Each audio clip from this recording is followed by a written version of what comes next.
all progress begins when you tell the truth. I've looked at this episode as we were creating it, and I thought we would talk about the mirror moment, the moment that starts with myself. And one of the things I found that this shows up for me is when I've made mistakes and I've blown my top. I might have said some hurtful words. I can lie to myself and say that, look, I deserved to get out of line. When you're a manager, you can't afford to do that. You can't afford to act irrationally. You have to stop and think. But it's so easy for me to then rationalize it to myself to make myself feel better about doing the right thing. If I just go and fall on my sword, apologize and say, look, I was out of line, that relationship then now becomes more rich. Our brains don't want to feel shame. And in a lot of ways, that shame is good for us because it allows us to really face what happened so that we can then go and create progress. Hello, I'd like to welcome you all to the Wisdom of Wrench podcast. My name is Kevin Comerford, and in studio today, we have Amanda Meyer. Hi, everybody. Today, we've got a cultural episode that we're going to be digging into, and we're going to be spending some time talking about something that really has helped me through my career. Very different when I was a young manager to when I became an older leader. And that is this common service language, which is all progress begins when you tell the truth. We're going to spend some time talking about this, Amanda, how this shows up in our personal life, how this shows up in our business life, and just in life in general.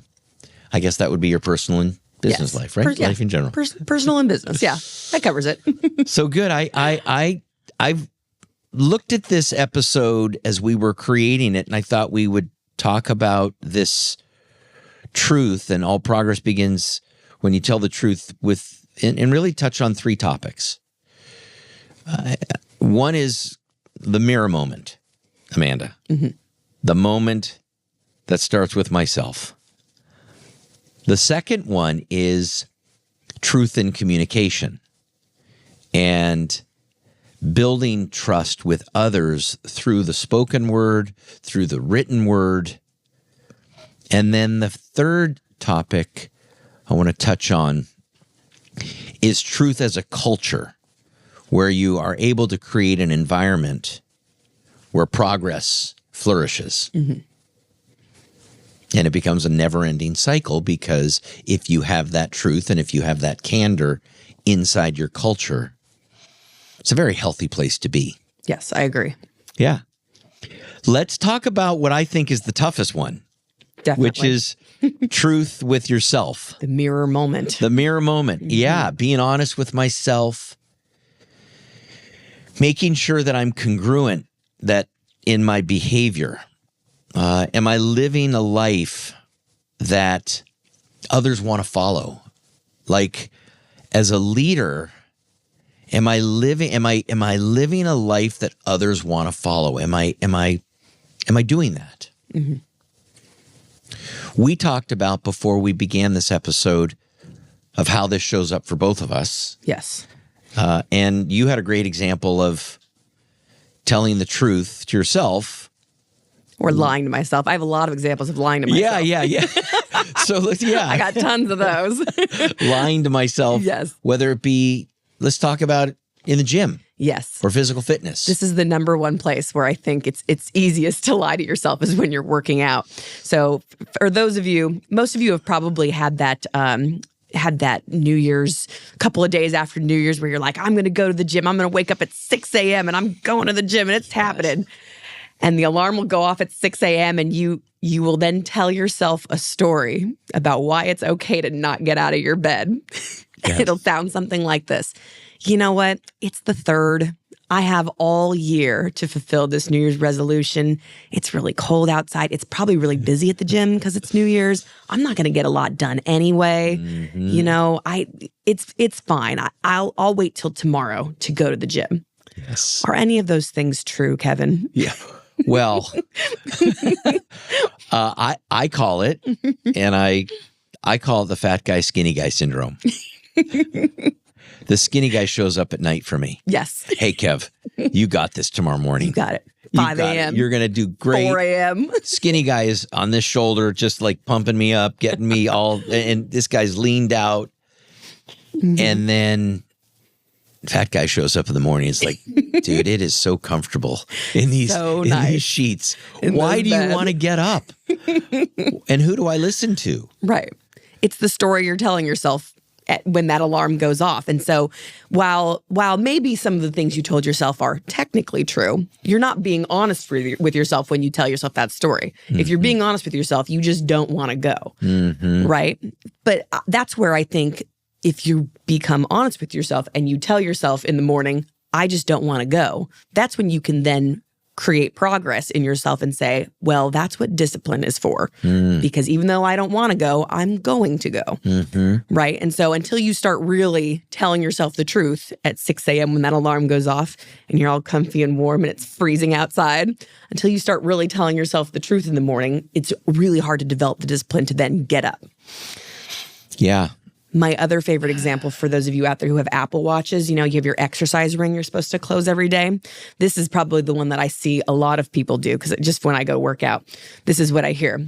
Oh, I need to work out for 3 more minutes in order to close my ring. So I'm gonna let it run for 3 more minutes while I drink water at the water fountain. I'm gonna let it run for 3 more minutes so I can close my ring. Okay. Guys, yes. You're not working out for 3 minutes though. You're just hanging out so you can close your ring. And what it's doing is it's making you feel good about yourself because you probably had whatever your ring is set for, right? You probably had 27 minutes of a good workout. Maybe you had a really good 27-minute run. But by allowing yourself to say, well, I did exercise for 30 minutes though, you're only cheating yourself. The number one place meritocracy shows up is at the gym because you are going to get out of it what you put into it. And so by allowing yourself to say, well, I did work out 30 minutes. Well, eventually when you want to make progress and you keep telling yourself those extra three minutes are free, you're not going to make progress. Yeah.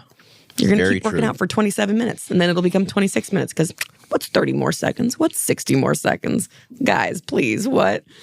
So it's easy. It's easy to lie to yourself. It is.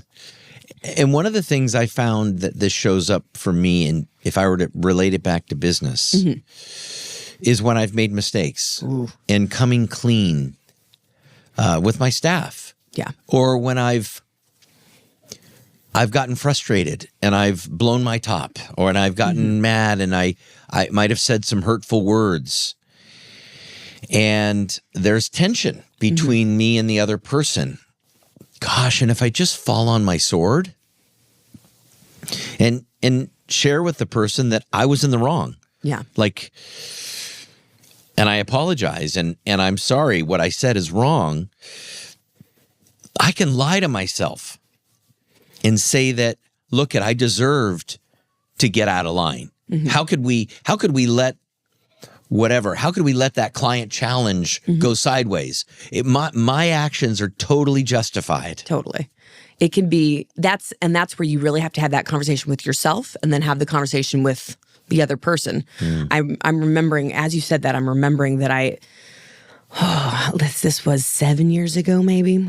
And I was in the call center and I heard someone started to argue across the floor. And I immediately, I go into defensive mode, which is not on my call center floor. Like this is not happening in my culture, not in my call center. I'm not going to have people bickering like that. That's totally unacceptable. And I stood up and I shouted from across the room to get it to stop. Now, here's the lie that you immediately tell yourself. Well, it happened from across the room. I was shouting because I needed to be heard from across the room. Easy to tell that lie to yourself. When the reality is that's not appropriate. Not in any scenario. But the easiest thing I could do is then justify my actions to myself because I acted irrationally, right? I acted very quickly, which shouldn't have done that. When you're a manager, you can't afford to do that. You can't afford to act irrationally. You have to stop and think, right? But the reality is that I'm not going to then come clean and then have the conversation with the team member later, it was so inappropriate for me to do that. I'm so sorry. I wanted to address it quickly and I did the wrong thing. But it's so easy for me to then rationalize it to myself to make myself feel better about doing the right thing. Air quotes, if you couldn't hear that in the podcast, doing the right thing. Yeah. It can be so easy to rationalize behavior to yourself by lying to yourself. So true. That used to show up and at times still does when I for me, it was when I was in a sales meeting and I would feel like I'm being attacked by salespeople. And I would attack back. And I used to, and I absolutely could tell myself a lie that, oh, you attacking back, Kevin, is justified by them coming at you. Right. And I got pulled aside one time by a gentleman who said, wait, just because they acted the way that they acted inappropriately, right? It was inappropriate. Does that justify you being able to act inappropriately? Right. And that was a huge learning experience for me as a young manager where I thought it was okay to behave that way because of the lie that I was telling myself. Right. And again, progress happens when I just tell myself the truth that, look, Kevin, that was inappropriate. No matter how they behaved. Right. Go suck it up. Go apologize. And we've talked about this on prior podcasts. I can put my stake in the ground and say, no, I want to be right. Oh, yeah. I want to be right. My actions, my behaviors are justified. It just feels so good to be right. Yes. And the podcast was, do I want to be right? Right. Or do I want to be rich? Right. And if I just go and fall on my sword, apologize and say, look, I was out of line. And well, your behavior wasn't not justifying it by saying, oh, but your behavior was inappropriate and that's why I got out of line. No, my take it, total ownership. My behavior was out of line. Mend that relationship. That relationship then now becomes more rich. That person is, and you can now make progress on that. And that relationship is rich. They're now going to go feel better about themselves. They're going to go now and generate more revenue for themselves, take care of more clients, generate more revenue for the company. So there's the rich part as well. Yeah. It's interesting because I think that our brains don't want to feel shame. And so our brain will just protect ourselves by rationalizing. And in a lot of ways, that shame is good for us because it allows us to really face what happened so that we can then go and create progress.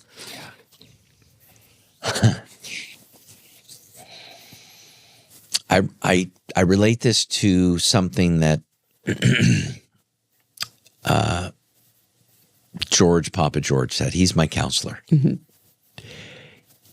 He said, why is it that we let the worst driver, the person that's cutting everybody off, why do we let them throw us off on the road? They're the worst driver, yet I'm going into road rage because I'm allowing them. It's like, why do I allow the person that is emotionally the most sideways throw me off? Like, think about that person that maybe in your life who, because of their emotional whatever, their emotional immaturity, they can get you so upset. Why do I let the person that is the most emotionally immature set me off?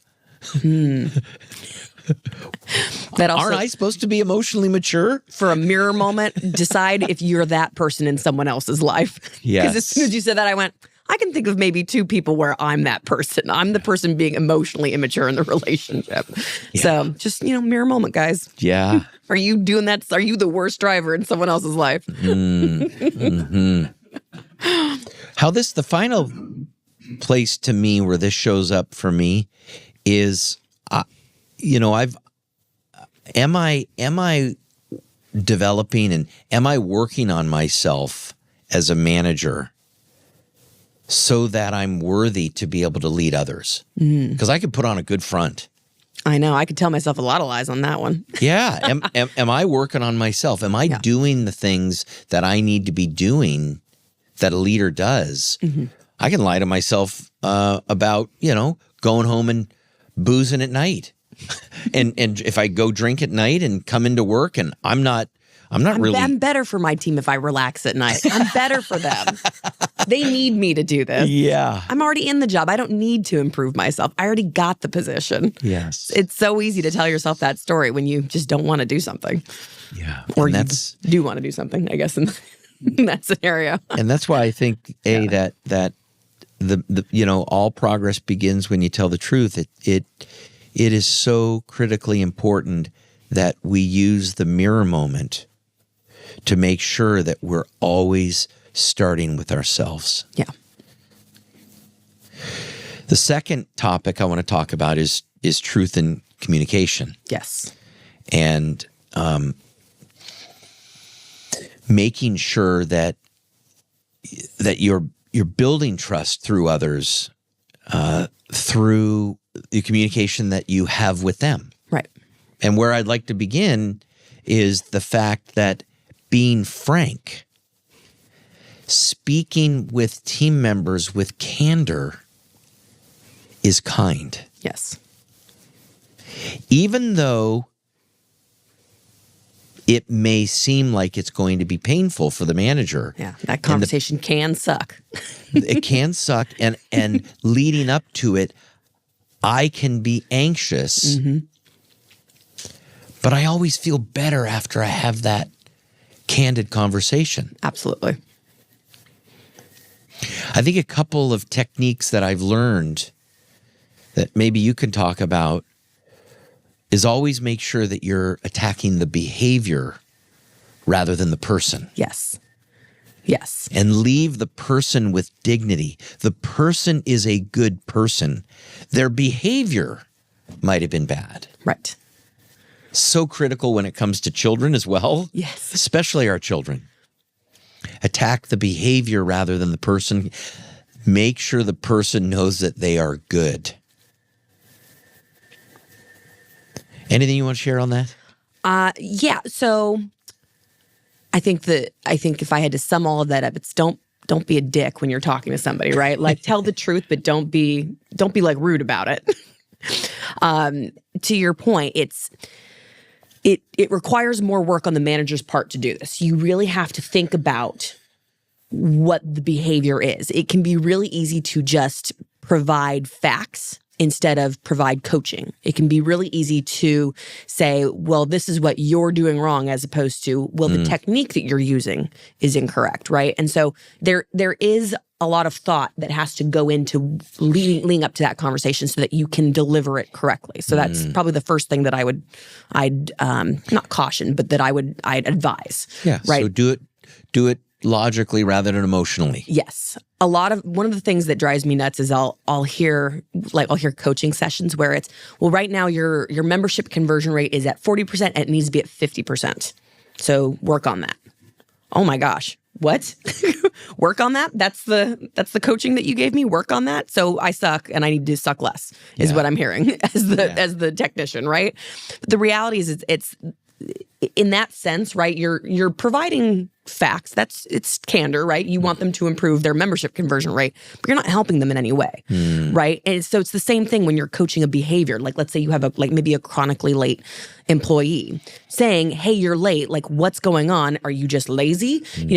Asking questions like that and being non-specific and not putting a lot of thought into it. You're just attacking the person. You're not helping them in any way, as opposed to coming at the conversation as, "Hey, I've noticed that we've been having this problem. How can I help you with this? Tell me what's going on with you so that I can help you with this," right? Reaching out, meeting the person halfway, making it a joint conversation. I feel like we've breached. I'm not talking about candor anymore, and I'm just talking about coaching techniques. No, I went a little off topic there, but well, I think it's truth in communication. Yeah, in that you're actually asking questions. What I just heard you say is you met the person. You visited with the person and you asked them question rather than making statements. Yeah. Is everything okay? Yeah, because you know what I find is that everyone's got their own version of what the truth is. Maybe what I'm seeing is that someone is chronically late, but one, maybe they didn't realize we were marking them as tardy, right? Maybe they thought, I know that we used to have like a grace period for clocking in, right? So people probably have those, right? Where there's a grace period. As long as you're inside of the 5-minute window, then everything's fine, or whatever it is. Some people think that everything's fine. That was their version of the truth. I wasn't late, right? That's their version of the truth. And so asking those questions to understand, well, what's your truth on this situation? Do you know that you've been late? Are we on the same page? I find that that's very valuable in itself. In going into those meetings and approaching things with curiosity. Yeah. Like approaching the person like, is everything okay? Like, tell me what's going on. Like, because there could be more behind it. Right. Like, I'm curious what this person's impression is of being on time, what being on time is. Exactly. I find that if I go into a tough conversation like that, knowing that I'm going to be asking more questions than statements, I find that I have a lot less anxiety going into that conversation. And they're going to bury themselves. They're going to be, a lot of people are going to be harder on themselves. Yes. If you just approach it. So let's talk about your results. How do you think you're doing? Right. Like that manager that you said, hey, your 40% needs to be 50%. You bring that same person in and you say, hey, let's talk about your membership conversions. Yeah. How do you think things are going there? Oh, gosh, I know I need to be at 50%. Okay. What are some things that you think we can be doing more about or more on?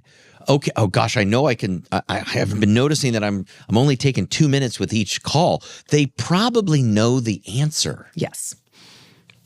In most cases, in my experience, they know at least 90% of the answer. You might have found some additional tidbits that you can help them with, but they probably have 90% of the answer. Let them come to you with it. That way they know that you're partnering with them, but you're also not like talking down to them, so to speak, because they're like, I know all this. And then they'll just start to block you out, It's a little bit of that going on.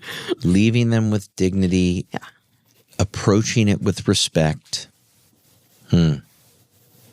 I think this also shows up for me, and we learned this from one of the early podcasts we did with Michael Mullins. Always be the person who talks well about others when they're not around. Yes. I first learned this from Michael Eisner, the CEO of Disney. He wrote a book about the partnership that he had. And the partnership, he spoke about his partner that he had at Disneyland, his right-hand person. And whenever he was in a meeting with someone else, even when people would look to divide them, he always would make sure that, well, that doesn't sound like something that Ray would say. Or he would always give the person the benefit of the doubt that wasn't around. Right. And he would never talk bad. Well, that's how Ray always does it. Totally. And it's so important that when people hear you, if people hear you knocking other people, they will instinctively think, well, when I'm not around, guess what's happening? So be the person that speaks well about others. Yeah. Even when they're not around. I think, and just to tie this back, right? I think what I'm hearing is that it creates distrust when you do that. And it works against your want to be honest with others and to communicate honestly. 100%. Yeah. Yep. And so going at it with the intention that when that other person isn't around, you're going to speak well about them, like intentionally wanting to say nice things about Ray, like before even something comes up. I think the other thing about trust and building trust is being very clear with what the expectations are. Yes. On the front end. Yes. Because I think a lot of times as managers, we put the pins up, like the bowling pins up, and we put a blanket over them.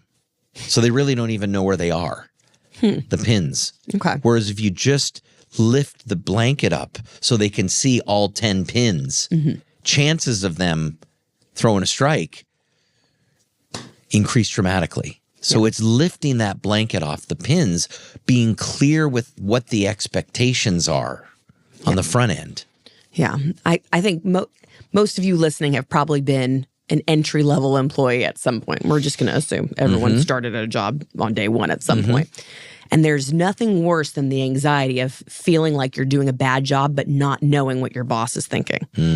It's the worst. The feeling that you could get fired at any minute and you don't know about it. I know Stephanie, who we've talked about on the podcast before, even to this day, very paranoid person.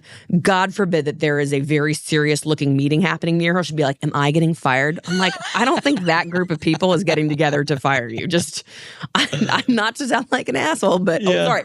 Not to sound rude or anything, but I don't think you're that important, Stephanie. I'm really sorry.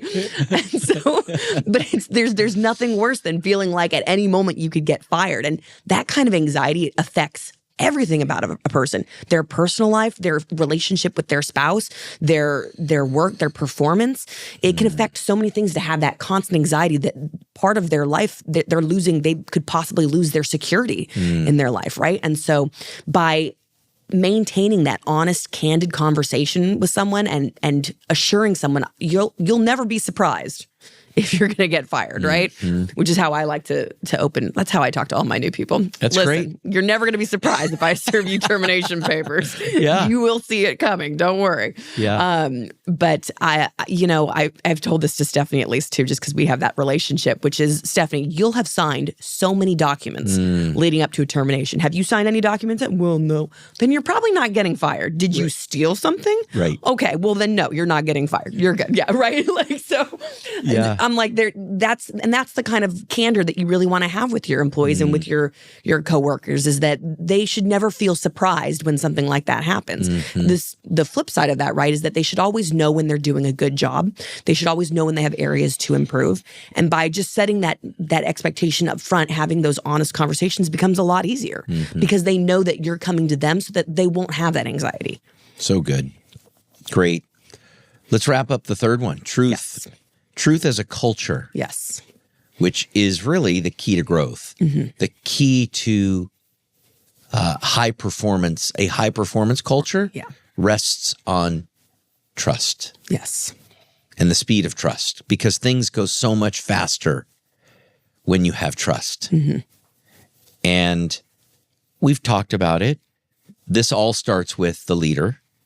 The leader sets the tone as to whether the culture is one of trust, one of, as you mentioned, a safe place, candor. And I think candor is caring. Yeah. And in today's world, I've shared this, caring is a secret weapon. Yeah. It's a secret. It's what you have that separates you as the leader. It's a superpower. It really is. If people believe and know and trust that you care, how much easier is it, Amanda? So much easier. It is. It is. It is one of the things that I think separates that great leader, that great entrepreneur from the rest, and your people will see it. I believe that if you have that candor and that trust amongst your team members, the environment there, Amanda, is going to be a lot happier of a place to be. Definitely. Yeah. I find too that by establishing that level of candor, people will work harder for you too, because they know what you want, and they want to work for a leader like that. This is going to sound kind of silly, but I remember early in our relationship, we've always had a pretty candid relationship. And very early in our relationship, maybe I was like a year in, but I remember we were in a meeting together and I was just presenting some numbers, and you were citing a couple of numbers off of the report, and you cited a number wrong.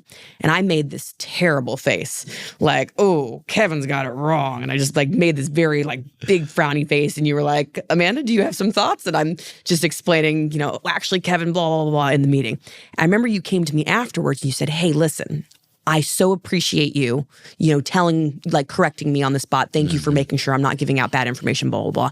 But just so you know, maybe don't make that face that big.